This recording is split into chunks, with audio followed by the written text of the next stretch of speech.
পারলে তাদেরকে সালাম দিবেন না, সামাজিক ভাবে বয়কট করবেন। এরা সমাজের নিকৃষ্ট জীব, বেহায়া, নির্লজ্জ।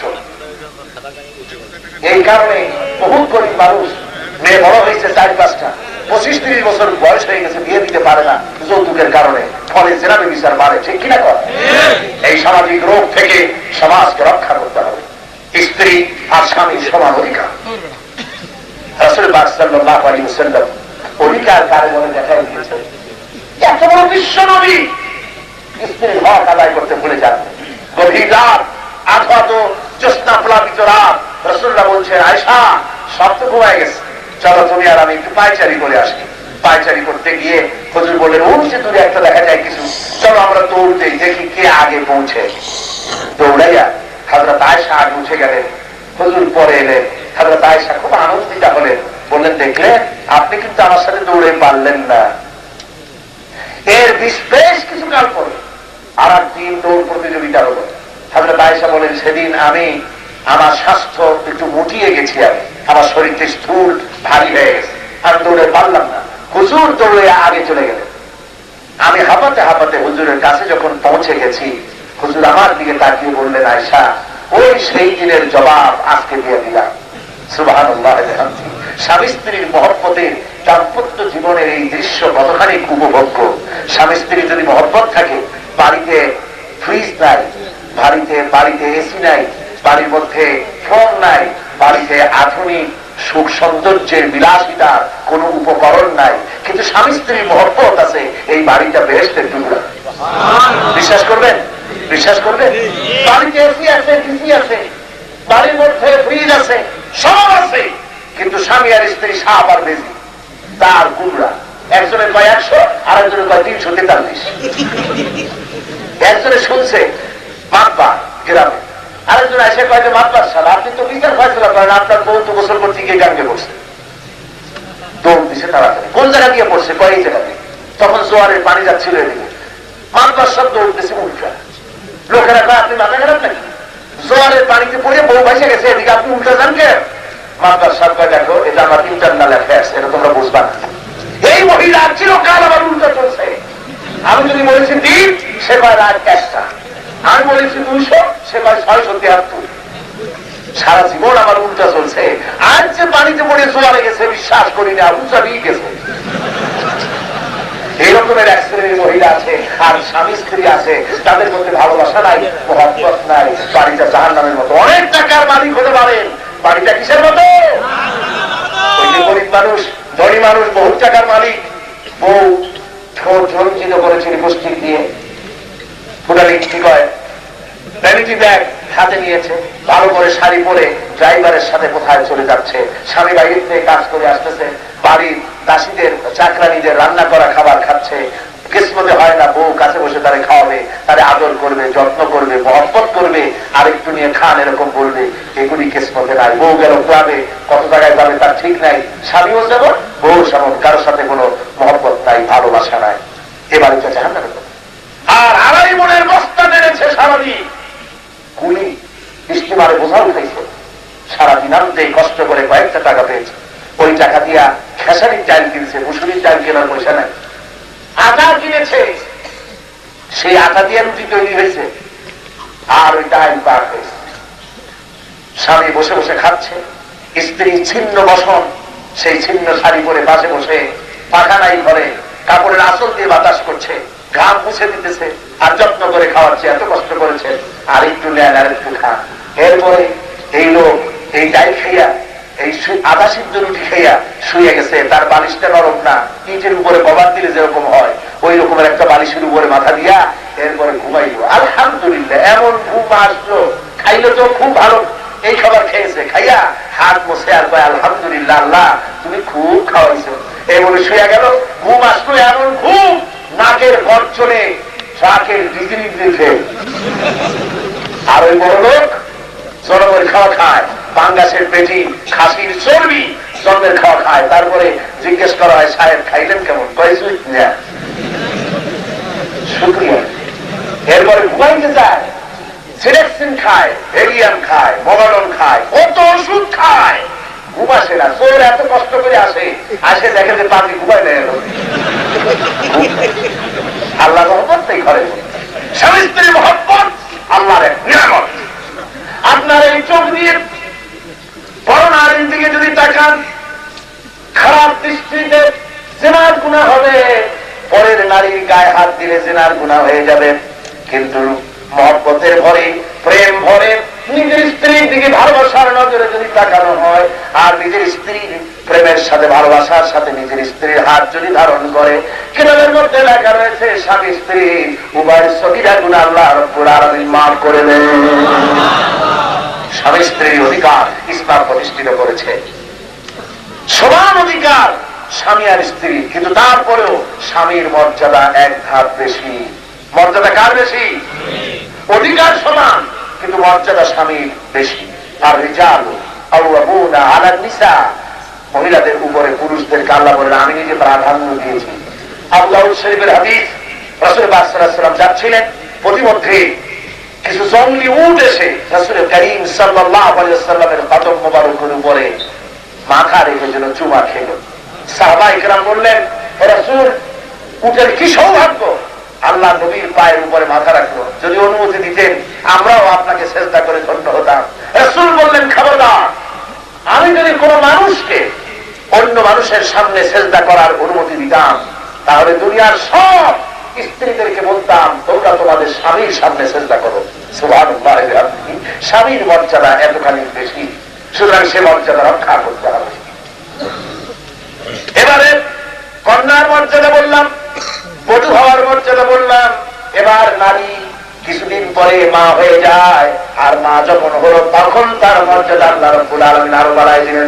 সুবহানাল্লাহ। মা যখন হয়ে গেল, আল্লাহ রাব্বুল আলামিন বলছেন মা বাপের সামনে চোখ মোটা করে মাথায় ঝাঁকি দিয়া রাগত স্বরে কোনো কথা বলো না। ওয়া কুল লাহুমা কাওলান কারীমা, মা বাবার সামনে সম্মান সূচক কথা বলো। আর মা বাবার জন্য আমি আল্লাহ রাব্বুল আলামিনের দরবারে দোয়া করব, রব্বিরহামহুমা কামা রাব্বায়ানি সগীরা। জোরে জোরে সবাই পড়েন, রব্বিরহামহুমা কামা রাব্বায়ানি সগীরা। আমার মা বোনেরা, মায়ের মর্যাদা আল্লাহ কোথায় তুলে দিলেন? আল্লাহর নবী ইয়েমেন থেকে একজন লোক হজ করতে এসেছে, নবীজির সামনে এসে বলে, ইয়া রাসূলুল্লাহ, এই পূজা, এই বুড়ি মাটা আমার, সে হাঁটতে পারে না, কানে শোনে না, চোখে দেখে না, এই বুড়ি মা কি ঘাড়ে করে আমি ইয়েমেন থেকে দিনের পর দিন, মাসের পর মাস ধরে হেঁটে হেঁটে, কখনো উঠে কখনো হেঁটে, এভাবে করে আমি পৌঁছেছি। আমার পাকে নিয়ে আরাফাতের ময়দানে মিনা মুজদালিফায় ওকুফ করেছি, সাফা মারওয়া সাই করেছি, হজের সব কাজ করেছি, তাওয়াফ করেছি। হে রাসূল, মায়ের হক কি আমি আদায় করতে পেরেছি? আল্লাহ নবী বলেন, না, মায়ের হক আদায় হয় নাই। সন্তান যদি নিজের বুকের চামড়া দিয়া মায়ের পায়ের জুতা তৈরি করে দেয়, এক ফোঁটা দুধের হক আদায় হবে না। সুবহানাল্লাহ। মায়ের মর্যাদা আল্লাহ বাড়িয়ে দিয়েছেন, রাসূল বাড়িয়ে দিয়েছেন। আমার মা বোনেরা, আপনারা যখন মা হয়ে যান তখন মর্যাদা কোথায় চলে যায়?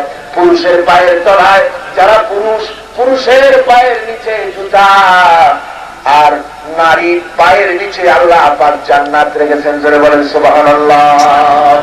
পুরুষের পায়ের নিচে কি? জুতা, আর মেয়ে লোকের পায়ের নিচে বেহেশত।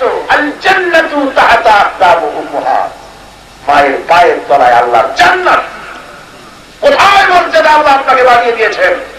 প্রগতিবাদীরা, তথাকথিত প্রগতিবাদী, যারা হলো আসলে দুর্গতিবাদী, ওরাই নিজেদের দাবি করে প্রগতিবাদী।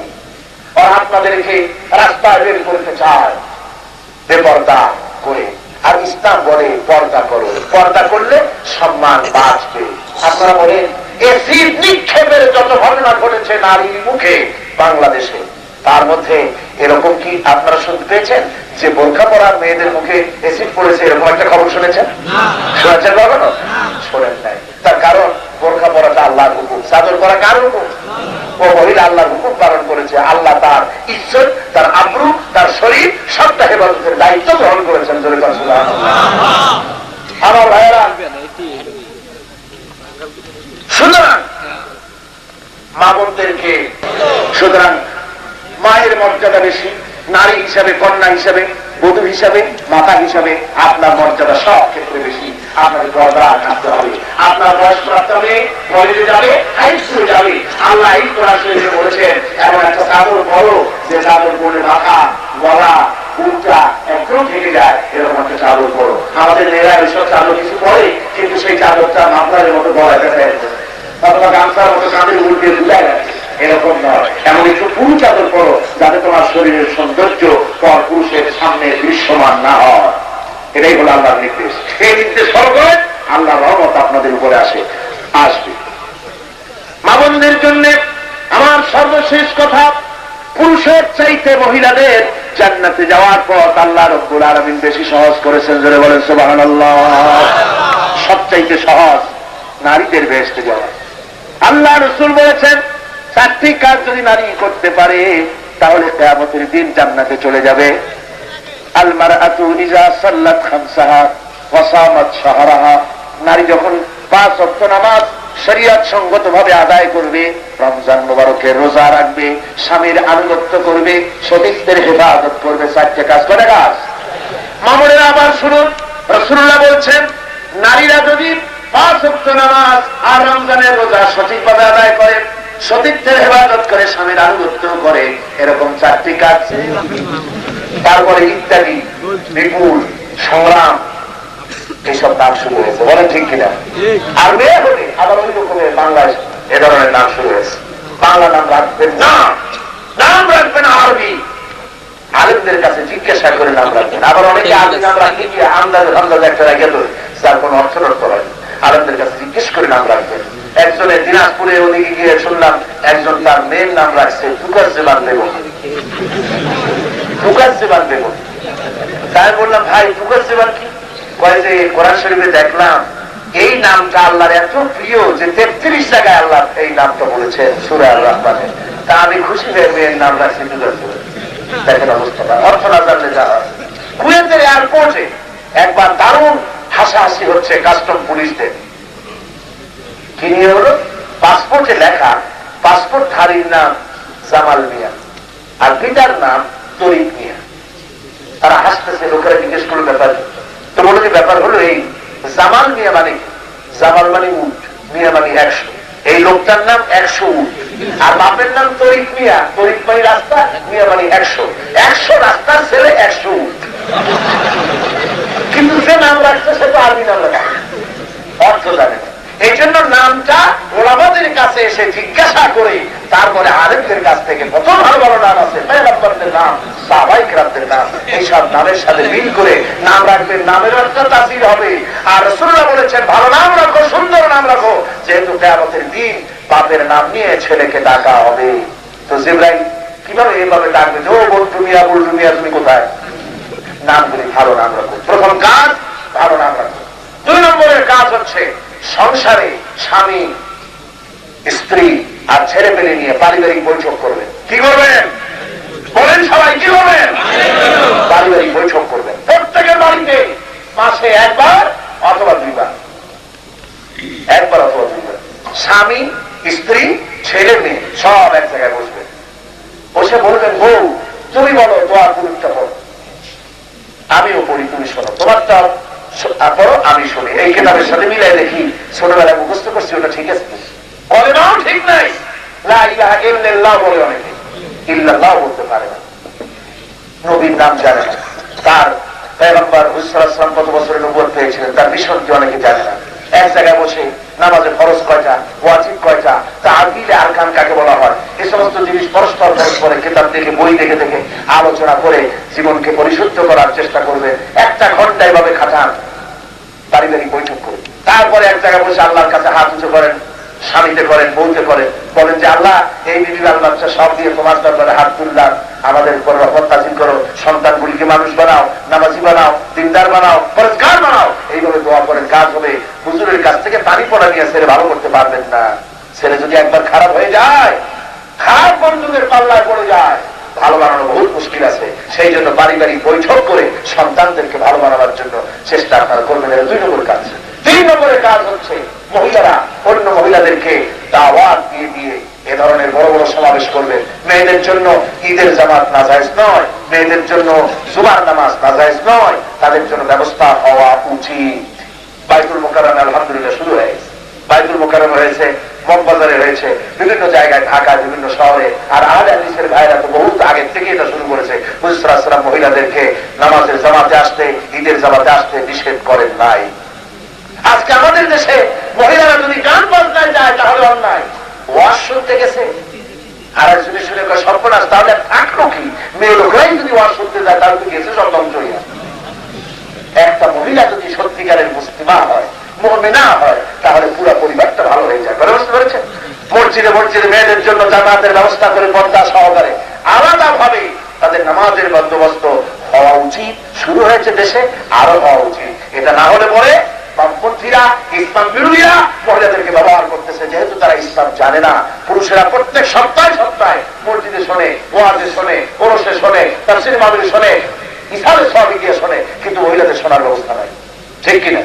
এই জন্য মহিলাদের এই ব্যবস্থাগুলি করতে হবে। আমি বন্ধুদের খেদমতে আরজ করি, যে কথাগুলি আপনাদের খেদমতে আরজ করলাম, আল্লাহর দেওয়া এই বিধানকে বাংলাদেশের বুকে আমরা যেন প্রতিষ্ঠিত করতে পারি। আল্লাহ যেন তৌফিক আমাদের জোরে করেন, আমিন। একটু জোরে জোরে জিকির করেন, লা ইলাহা ইল্লাল্লাহ, লা ইলাহা ইল্লাল্লাহ। আরো জোরে করেন,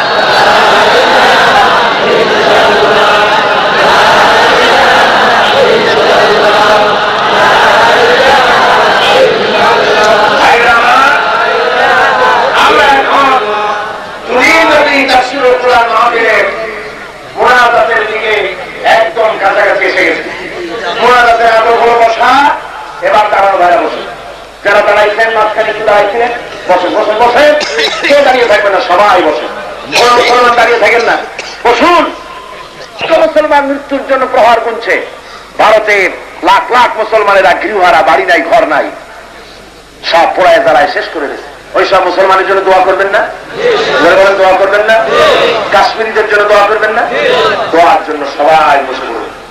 এই মাহফিলের আয়োজন করেছে আল ফারুক সোসাইটি। সেখানে সেখানে খ্রিস্টানরা এই শয়তানি করতেছে, সেবার নামে তারা তাদের ধর্ম প্রচার করছে এবং গরিবদেরকে খ্রিস্টান বানাতেছে। এই অবস্থা চলতে থাকলে বাংলাদেশে খ্রিস্টান প্রাধান্য হয়তো কোন এক সময় হয়ে যেতে পারে। সবাই বলেন নাউজুবিল্লাহ। তার জন্য কোনদিন না হয়, জোরে কোন আমিন। এই জন্য এতিমদের জন্য এতিমখানা প্রয়োজন, স্কুল প্রয়োজন, মাদ্রাসা প্রয়োজন, তারপর চিকিৎসালয় প্রয়োজন। ওরা যেসব কাজ করে বক্তৃতা করে তার বিরুদ্ধে করা যাবে না, বিকল্প ব্যবস্থা করতে হবে। সেই বিকল্প ব্যবস্থা করার জন্য এই আল ফারুক সোসাইটি যেসব পরিকল্পনা করেছে, এই পরিকল্পনার সাথে আপনারা কি একমত? কারা কারা একমত দেখি তো? আলহামদুলিল্লাহ, হাত নামান, সবাই একমত হয়েছে। এখন একমত হলেই তো হবে না, এতগুলি কাজ, মাদ্রাসা, তারপর চিকিৎসালয়, স্কুল, এতিমখানা, এই সবগুলিকে চালু করার জন্য বিপুল পরিমাণ অর্থের প্রয়োজন। আপনারা যদি সবাই মিলে সাহায্য করেন তো এই বিরাট কাজ সম্পাদিত হতে পারবে। যেরকম আলহামদুলিল্লাহ। আমি যদি আপনাদের কাছ থেকে 5টা মিনিট 7টা মিনিট সময় নেই, আপনারা কি দিবেন আমাকে? আলহামদুলিল্লাহ। আমি জানি আপনারা আমাকে মহব্বত করেন, ভালোবাসেন। আপনারা 5-7 মিনিট সময় আমি চেয়ে নিলাম মোনাজাতের আগে, দাঁড়াবেন না, হাঁটবেন না। এই বিশাল কর্মকাণ্ড চালাবার জন্য আল ফারুক সোসাইটিকে আর্থিকভাবে সহযোগিতা করার জন্য আমি আপনাদেরকে অনুরোধ করছি, সকলে একটু পকেটে হাত দেন, সকলে একটু পকেটে হাত দেন। আর কর্মীরা ভেতরে চলে যান। কর্মী আছে না? কর্মীরা আছে কিনা? কেউ হাঁটবেন না, কেউ নড়বেন না, কেউ চলে যাবেন না। এত বড় মোনাজাত ক্রিয়া কেউ যাবেন না, সকলে দেন। হাঁটলে কিন্তু অন্যদের দিতে অসুবিধা হবে। সবাই পকেটে একটু হাত দেন। আল্লাহ বাড়ি যাওয়া রিক্সা ভাড়া যায় গিয়া, নৌকা ভাড়া গিয়া, বাকি টাকাটা আল্লাহ রাস্তায় সাহায্য করুন, আল ফারুক সোসাইটিকে সাহায্য করেন। আমি কিন্তু দেখতে পাচ্ছি খামোখা কারা হাঁটেন, খামোখা কারা দাঁড়ান, আমি দেখতে পাচ্ছি। খবরদার, খামোখা হাঁটবেন না, দেয়ালি করবেন না। আপনাদের মধ্যে যাওয়ার বরকত হবে না।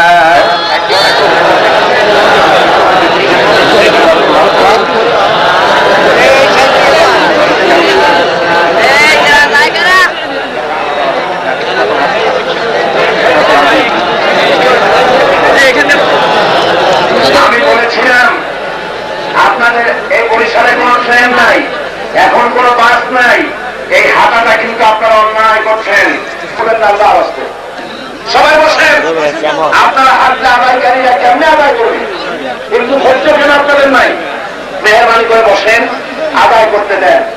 আর যাদের আদায় করা হয়ে গেছে চাদরগুলো নিয়ে আসেন মঞ্চের দিকে।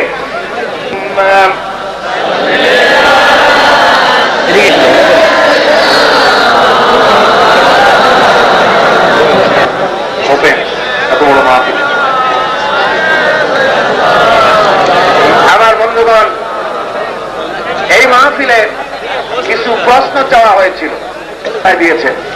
এই সব প্রশ্নের জবাব হাতে পা বেরিয়ে যাওয়া কোনো অন্যায় কাজ নয়।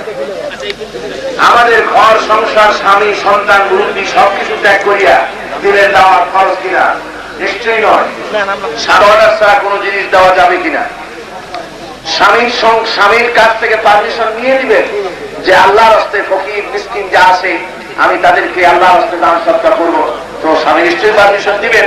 সেই পারমিশন সহকারে আপনি আপনার স্বামীর সম্পদ অথবা নিজের সম্পদ থেকে দান করতে পারবেন। মাহরুম ছাড়া সাথী নিয়ে দেশ বিদেশ ত্যাগ করিয়া দাওয়াত দেওয়া ঠিক কিনা? তাহলে আপনার দাওয়াতটা কিসের?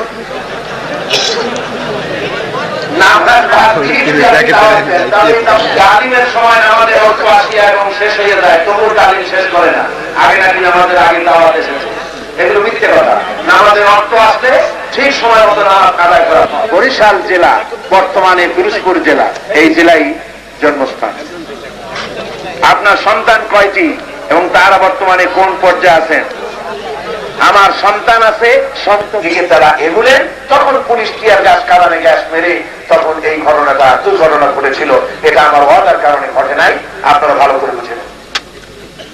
সরমনের পীর সাহেব বলেন জামাত ইসলামী একটি ইসলামী দল নয়, তবে কেন আপনি এই দল করেন এর উত্তর বিস্তারিত ভাবে জানতে চাই। সরমনের পীর সাহেব যদি বলেন যে জামাত ইসলামী ইসলামী দল নয়, আমি শুনি নাই ওনার কাছে এরকম কথা আমি শুনি নাই। আমরা একসঙ্গে ইত্তেহাদুল উম্মাহর কাজ করেছি।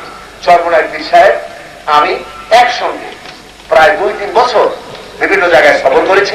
ইত্তেহাদুল উম্মাহর কাজ বাজ আমরা করেছি। জামাত ইসলামী ইসলামী দল নয় এমন কথা আমি তার মুখে কোনোদিন শুনি নাই। বরং তার আব্বা মরহুম বাংলার কত আল্লামা হযরত মাওলানা সৈয়দ ইসহাক সাহেব রাহমাতুল্লাহ আলাইহি, আল্লাহ তাকে জান্নাতুল ফেরদাউস নসিব করুন, সবাই বলুন আমিন। তিনি জামাত ইসলামীর সপক্ষে তিনি ভোট দেওয়ার জন্য জনগণকে বলেছেন। মাওলানা বিলায়েত হোসেন তার জামাই, মাওলানা অধ্যাপক হেলাল উদ্দিন সাহেব জামাত ইসলামের নমিনি, এই 2 জন ক্যান্ডিডেট ছিলেন। এই 2 জন ক্যান্ডিডেটের পক্ষে তিনি তার মুরিদদেরকে ভোট দেওয়ার জন্য বলেছেন। লিডদের ছেপে চরমনার হযরত মরহুম পীর সাহেব কেবলা বলেছেন আমি জামাত ইসলামকে সমর্থন দিচ্ছি, আমার সমস্ত ভক্ত অনুরক্ত জামাত ইসলামকে ভোট দাও। আমার আজও মনে আছে 70-এর নির্বাচনে মাওলানা আব্দুর রহিম সাহেব রাহমাতুল্লাহ আলাইহি তাকে চরমনার মরহুম পীর সাহেব কেবলা নিজের ব্যবহার করা লঞ্চটা দিয়েছিলেন। সে লঞ্চে আমিও সফর করেছি যে জামাত ইসলামের ইলেকশনে লঞ্চ দিয়ে তিনি খেদমতের জন্য সুযোগ করে দিয়েছিলেন। তিনি জামাত ইসলামীকে পছন্দ করতেন এবং জামাত ইসলামের সপক্ষে ভোট দেওয়ার জন্য তিনি বলেছেন। বর্তমান পীর সাহেব তিনি জামাত ইসলামী ইসলামী দল নয় এমন কথা কোথায় বলেছেন আমার জানা নেই। মাওলানা মওদুদীকে আলেম সমাজ কেন কাফের ফতোয়া দিয়েছেন? আলেম সমাজ বলবেন না, বলুন কতিপয় আলেম কাফের বলতে পারে, তো কুফরি ফতোয়া মুখ কাছে যখন বলে ফেলতে পারে। মাওলানা মওদুদী যদি কাফের হবেন তাহলে মাওলানা মওদুদীর চিন্তাধারার উপরে তিনি যদি কাফের হবেন তাহলে তার চিন্তাধারার উপরে সারা পৃথিবীতে ইসলামী আন্দোলনের এমন জোয়ার এলো কি করে? আর এই আন্দোলনে এত আলেম শামিল হলো কি করে? আপনারা দেখুন জামাত ইসলামীতে আলেম আছে না নাই?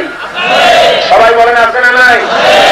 বরিশাল দেখেন, বরিশালের জেলা আমির হযরত মাওলানা নুরুল্লাহ সাহেব একজন জবরদস্ত আলেম। হচ্ছে একটু দাঁড়ান, মাওলানা নুরুল্লাহ মেহরবানি করে বেয়াদবি নেবেন না, একটু দাঁড়ান। মাওলানা নুরুল্লাহ সাহেব উনি আলেম কিনা কম। এরপরে হযরত মাওলানা আব্দুল হাকিম আল মাদানী, কোথায় আছেন? মাওলানা আব্দুল হাকিম আল মাদানী মদিনা ইউনিভার্সিটি থেকে রেসার্চ করে আসছেন, ডিগ্রি নিয়ে আসছেন, একজন আল্লামা তিনি জামাত ইসলামীর রুকন। এরপরে দেখেন হযরত মাওলানা সৈয়দ নুরুল হক সাহেব, কোথায়? নাই? হ্যাঁ বলবো। এর কর্ম পরিষদের, হ্যাঁ দেখো, কর্ম পরিষদের কেন্দ্রীয় কর্ম পরিষদের সদস্য এবং কয়েকটি জেলার তদারককারী ইসলামী চিন্তাবিদ মুফাসসিরে কোরআন হযরত মাওলানা সরদার আব্দুল সালাম সাহেব, এই আগুন যারা বাড়ি দেখুন তাকে আপনারা, তিনি একদিকে টাইটেল পাস আর একদিকে ঢাকা ইউনিভার্সিটি থেকে মাস্টার ডিগ্রি করেছেন।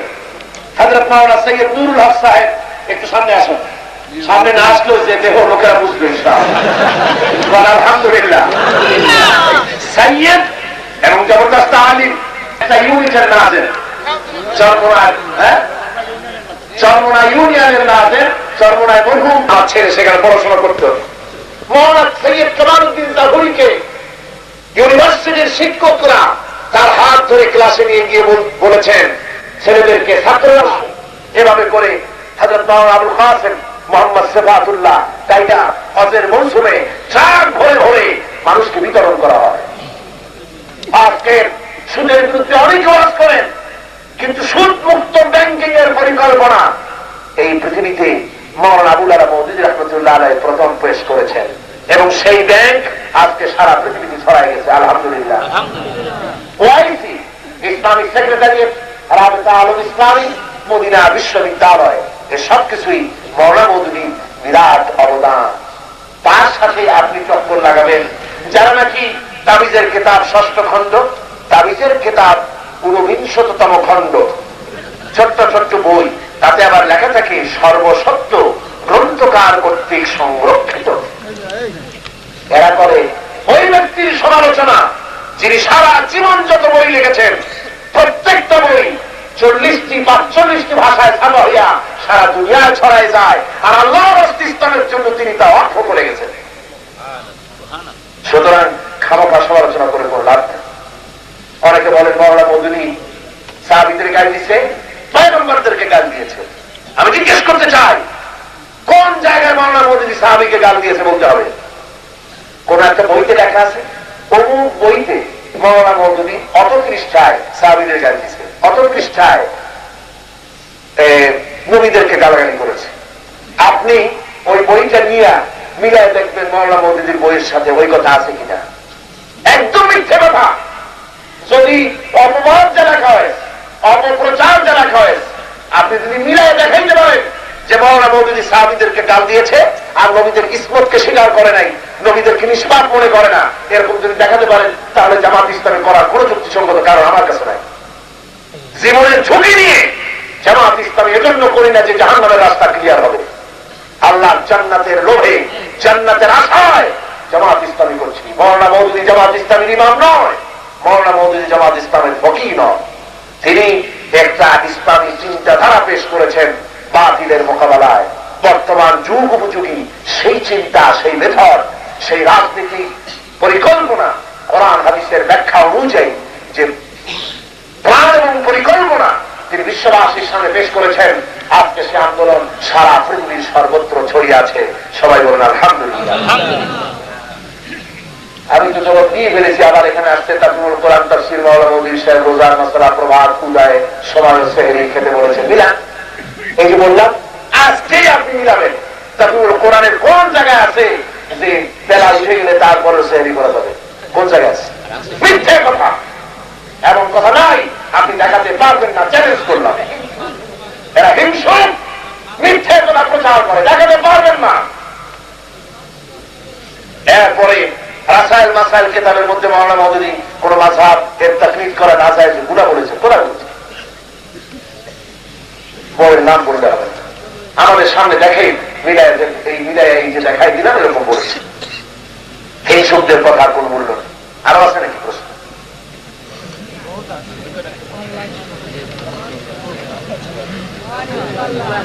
বাদ দিয়ে দেন।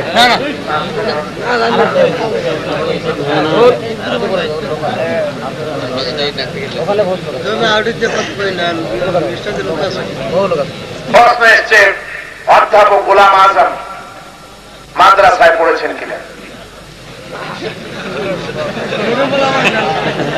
অধ্যাপক গোলাম আজম মাদ্রাসায় পড়েননি। প্রথমে জুনিয়র মাদ্রাসায় তিনি পড়াশোনা করেছেন প্রথম জীবনে। তার আব্বা হচ্ছেন হযরত মাওলানা গোলাম কিবরিয়া, আর তার নানা হচ্ছেন হযরত মাওলানা আব্দুল সুবহান। তার বাড়ি হচ্ছে, তার বাপের বাড়ি, দাদার বাড়ি কুমিল্লার নবীনগরে বীরগ্রাম, বীরগাঁওতে তার বাড়ি। আর অধ্যাপক গোলাম আজমের জন্মস্থান ঢাকায়। নিজস্ব বাপের জমিতে তিনি বাস করেন, বাপের বাড়িতেই বাস করেন, একটা টিনের ঘর মাত্র, সেখানে তিনি থাকেন। প্রাথমিক জীবনে মাদ্রাসা করেছেন, তারপরে তিনি ব্যাচেলর ডিগ্রি পর্যন্ত গ্রাজুয়েশন করেছেন আরবিতে। আরবি ছিল তার, এই আরবিতে গ্রাজুয়েশন করেছেন। তারপরে রাষ্ট্রবিজ্ঞানে মাস্টার্স করেছেন। অধ্যাপক গোলাম আজম আরবিতে যথেষ্ট দখল রাখেন। কোরআনে কারীমের দাস যখন তিনি পেশ করেন, তিনি মাদ্রাসায় পড়েন নাই, কিন্তু আলহামদুলিল্লাহ তার দাস শুনলে মনে হয় তিনি আলেমদের বাপ হওয়ার যোগ্যতা রাখেন। তার দার্সে হাদিস, তার দার্সে কোরআন, তার তাকওয়া, তার পরহেজগারি, তার তাহাজ্জুদ গুজার, তার নফল রোজা রাখা, তার তাকওয়া দেখলে পরে আপনাকে অবাক হয়ে যেতে হবে। আল্লাহ পাকের এক প্রিয় বান্দা তিনি। আমি কাছে থেকে দেখেছি, দীর্ঘদিন দেখেছি। কোরআন কারীমের তাফসীর যখন তিনি বর্ণনা করেন, হাদিস বর্ণনা করেন, ওলামাদের সামনে ওলামারা আশ্চর্য হয়ে যায়, এত সুন্দর করে তিনি কিভাবে বলেন। আল্লাহ পাক তাকে তৌফিক দিয়েছে। আগেই বলেছি, গোলাম আজম মূল টার্গেট নয়, মূল টার্গেট হচ্ছে ইসলাম।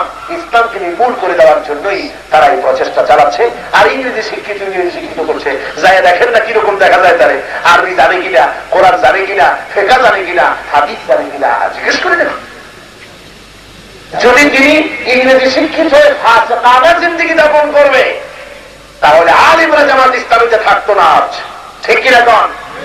জামাত ইসলামী করেন এরকম আলেম কে কে আছেন? হাত তুলুন তো মাহফিলে। আলেম, শুধু আলেম, অন্য কেউ হাত তুললেন না আন্দাজে। আলেম যারা তারা হাত উঁচু করুন, জামাত ইসলামী করেন। দেখেন দেখেন, আলহামদুলিল্লাহ, হাত নামান। যদি এইখানে হয়, এই লোকগুলির মধ্যে এতগুলি আলেম হয়, তাহলে সারা দেশ বিচার করেন কত আলেম এখানে আছে। 2/3 ওলামা।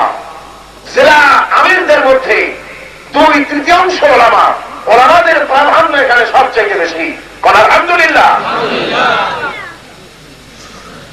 আরো বহুত প্রশ্ন, এই জবাব দিয়ে শেষ করে দেয়। অনেক কথার জবাব তো আমার বক্তব্যের মধ্যে এসেই গেছে, ঠিক কিনা? এসেই গেছে। আমরা এখন মোনাজাত করবো, মোনাজাতের পর আযান হবে, 5 জামাত এশার নামাজ পড়ে আপনারা যাবেন। আপনারা সবাই তওবা করেন, আউযু বিল্লাহি মিনাশ শাইতানির রাজীম, বিসমিল্লাহির রহমানির রহিম, আল্লাহ ওয়ালা কুওয়াতা ইল্লা বিল্লাহি আলিল আযীম। আয় আল্লাহ তাআলা, আমি আর জীবনে কখনো শরীয়তের ওজর ছাড়া ফরজ নামাজ, ফরজ রোজা ছেড়ে দেব না। ইয়া আল্লাহ, এই মুহূর্ত থেকে মদ, জুয়া, মিথ্যা, সুদ, ঘুষ, জেনা, সব রকমের গুনাহে কবিরা থেকে তোমার কাছে ক্ষমা চাই, মাফ চাই। তওবা ইয়া রাব্বি, তওবা ইয়া আল্লাহ, লা ইলাহা ইল্লাল্লাহু মুহাম্মাদুর রাসূলুল্লাহ। এক্ষুনি মোনাজাত করুন। فاغفر لنا وترحمنا لنكونن من الخاسرين. ربنا لا تزغ قلوبنا بعد إذ هديتنا وهب لنا من لدنك رحمة إنك أنت الوهاب. ربنا العالمين, হাজার মুসলমান নরনারী 2 দিন ব্যাপী কোরআন কারীমের আলোচনা শুনে তোমার দরবারে হাত তুলেছি। আয় আল্লাহ, তুমি মেহেরবানি করে আলোচনার সওয়াব করুন। হুজুর নূর সাল্লাল্লাহু আলাইহি ওয়াসাল্লামের রূহ মুবারকে পৌঁছে দাও। রব্বুল আলামিন, तमाम পৃথিবীর মাঝে যে যত মুমিন আছে তাদের আরওয়াহ সওয়াব পৌঁছে দাও। আল্লাহ রব্বুল আলামিন, আমাদের মা বাপ যাদের দুনিয়া থেকে বিদায় হয়ে গেল, কবরে যদি আযাব থাকে, আল্লাহ আমাদের মা বাবার কবরগুলোকে জান্নাতের টুকরা বানিয়ে দাও। রব্বির হামহুমা কামা রাব্বায়ানি সগীরা। হে আল্লাহ রব্বুল আলামিন, দুনিয়ায় বসনিয়ার মুসলমানদের উপরে কাফেররা মার দিতেছে। 40,000 মহিলাকে তারা ধর্ষণ করেছে, লক্ষাধিক মুসলমানদেরকে তারা জবাই করেছে। হে আল্লাহ, বসনিয়ার মুসলমানদেরকে আজার দেখার মতো কেউ নাই। হে আল্লাহ রব্বুল আলামিন, বসনিয়ার মুসলমানদেরকে তুমি হেফাজত করো। কাশ্মীরের আল্লাহ, তাদের তুমি হামি ও নাসির হয়ে যাও। ভারতের কাশ্মীরের নির্যাতিত মুসলমানদের উপরে তোমার রহমত নাযিল করো আল্লাহ। ভারতের কাফের সরকার, ভারতের মুশরিক সরকার যেমন করে আমাদের মসজিদ, বাবরি মসজিদকে ভেঙ্গে টুকরা টুকরা করে দিল, আল্লাহ তুমি দয়া করে মেহেরবানি করে তোমার জব্বার এবং কাহার নামের বদৌলতে গোটা ভারতকে খান খান করে দাও, টুকরা টুকরা করে দাও। ভারতের অস্তিত্বকে ইতিহাসের পাতা থেকে চিরদিনের জন্য মুছে ফেলে দাও আল্লাহ। ফিরআউন, নমরুদ, সাদ্দাতকে যেমন করে তুমি ধ্বংস করেছো আল্লাহ, নরপশুর সরকারকেও আল্লাহ তুমি দয়া করে ধ্বংস করে দাও। আয় আল্লাহ, তোমার আসমানের গজব, আসমানের লানত নাজিল করো বর্তমান ভারতের সরকারের উপরে আল্লাহ। আয় আল্লাহ, তুমি দয়া করে মেহেরবানি করে ভারতের বুকে আবার মুসলমানের রাজত্ব কায়েম করে দাও। ভারতীয় সমস্ত মুসলমানদের তুমি হেফাজতের দায়িত্ব নিজ হাতে নিয়ে নাও। আয় আল্লাহ রব্বুল আলামিন, বাংলাদেশের উপরে তোমার খাস রহমত নাজিল করো, কলেজদেরকে সন্ত্রাস বন্ধ করে দাও আল্লাহ। আয় আল্লাহ, আয় আল্লাহ, সন্ত্রাসীদের হাতকে তুমি শিথিল করে দাও, তাদের হাতকে স্তব্ধ করে দাও। আয় আল্লাহ, তাদের হেদায়েত করে দাও। যদি তারা হেদায়েত না হয়, তোমার ইলমে যদি জানা থাকে তারা হেদায়েত হবে না। আয় আল্লাহ, তাহলে অতীতের বাতিলকে, ইসলামের দুশমনদেরকে যেভাবে ধ্বংস করেছো, কলেজ বৃত্তি শান্তি তুমি দয়া করে দান করো আল্লাহ। এখানে যারা সিভিল ওয়ার করতে চায়, এখানে যারা ইসলামী আন্দোলনের আস্তানাকে উড়াই দিতে চায়, বাইতুল মুকাররমকে যারা শয়তানের আখড়া বলে, আল্লাহ এ বিচার তুমি আদালতে পেশ করো আল্লাহ। এদের হেদায়েত মুসলমান নামের কলঙ্ক, এদের হেদায়েত হেদায়েত যদি না হয়, নমরুদকে যেভাবে জুতা পেটা করে তুমি শেষ করেছো, আয় আল্লাহ এদেরকেও বাংলার জমিন থেকে নিশ্চিহ্ন করে দাও। মালিক তুমি, তোমার হাবিবের সাফায়, তোমার হাবিবের এই পৃথিবীর দ্বিতীয় বৃহত্তম মুসলিম দেশ, 11.5 কোটি তাওহীদি জনতা এখানে তোমার নাম নেয়, লক্ষ লক্ষ মসজিদ, হাজার হাজার মাদ্রাসা। হে আল্লাহ, তুমি এই দেশটাকে ভারতের গোলাম বানায় না আল্লাহ, এই দেশটাকে শুধু তোমার গোলাম বানায়, হায়াতে তাইয়্যিবা দাও, তাকে তুমি সেহাতে কয়ে দিয়া সব আলেম ওলামা পীর দরবেশকে এক হওয়ার তৌফিক দিয়ে দাও, সকলকে এক হওয়ার তৌফিক দিয়ে দাও। আমি এখন আপনাদের জন্য কয়েকটা সেকেন্ড ছাড়লাম, এত বড় মাহফিল দোয়া আল্লাহ করবার কবুল হবে। যার যে মনের কথা কয়েক সেকেন্ডের মধ্যে মাথা নিচু করে চোখ বন্ধ করে আল্লাহর কাছে বলেন, যার যে সমস্যা আছে আল্লাহর কাছে বলেন।